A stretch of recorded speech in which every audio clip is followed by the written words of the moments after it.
There's going to be hundreds of thousands of people here today to send a message to that place over there, number 10 Downing Street.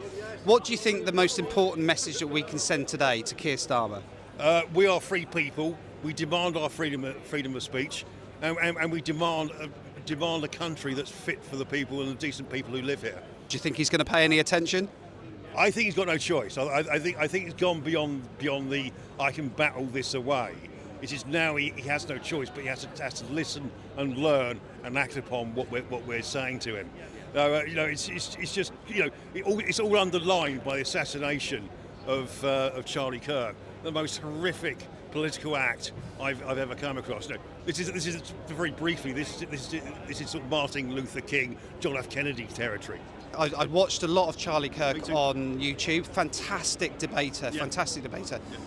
It hit really hard, and I haven't. Even I'm struggling to process what happens. It's not just because it's him; it's because of what he represented. He represented everything that we believe in, which is to have civilised, good faith debates with people you disagree with. And like he said, if we stop talking, that's when civil war will break out. And he represented for me everything that we believe in. I think that's made today a hell of a lot more poignant.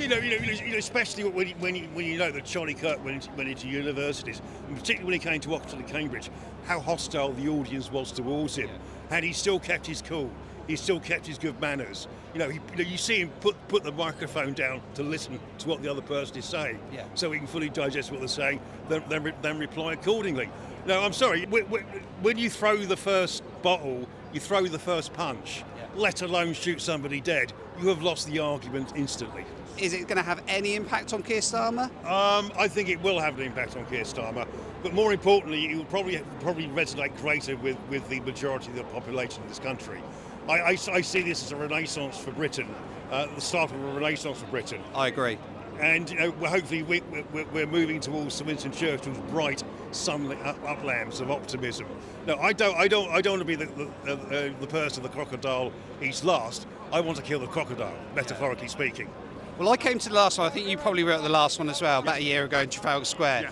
And what struck me is I'm getting the same vibe now. We're seeing people from all faiths, all religions, families, young people, old people, across the spectrum. When I got back to the flat and I saw some of the news reports, especially from the Metro, calling it a far-right rally, are you expecting the same today? Are you expecting everyone to be smeared as far-right by the media? Well, it's the usual story.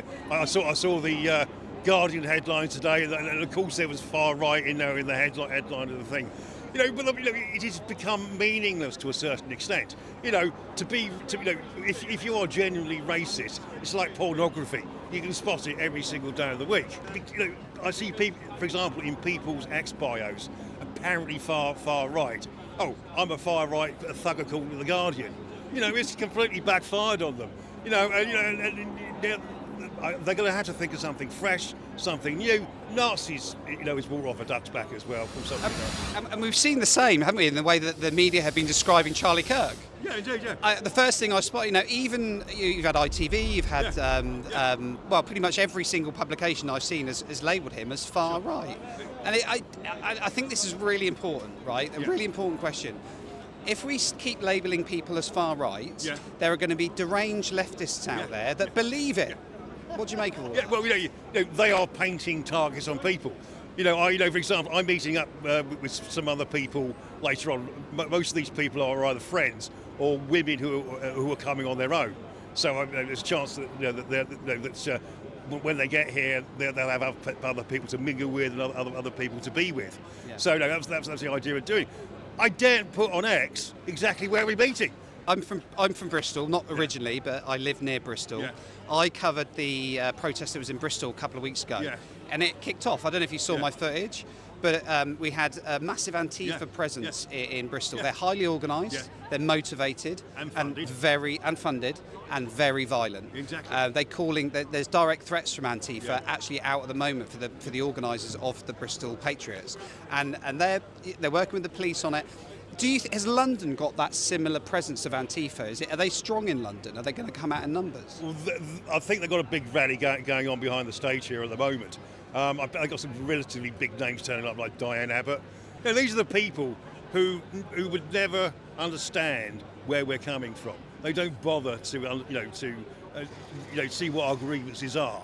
No, if you're on the left, and you're a so-called oppressed minority, they will beg that we understand where they're coming from. But when it comes to us, they don't give a damn. Oh yeah, the rules don't apply, Dave. Yeah. They all talk about kindness and thinking that toning down the rhetoric, and yet they're the first ones to call people like these good people here Nazis and far right. And I'm a big staunch believer in free speech. I think people should be able to say those things.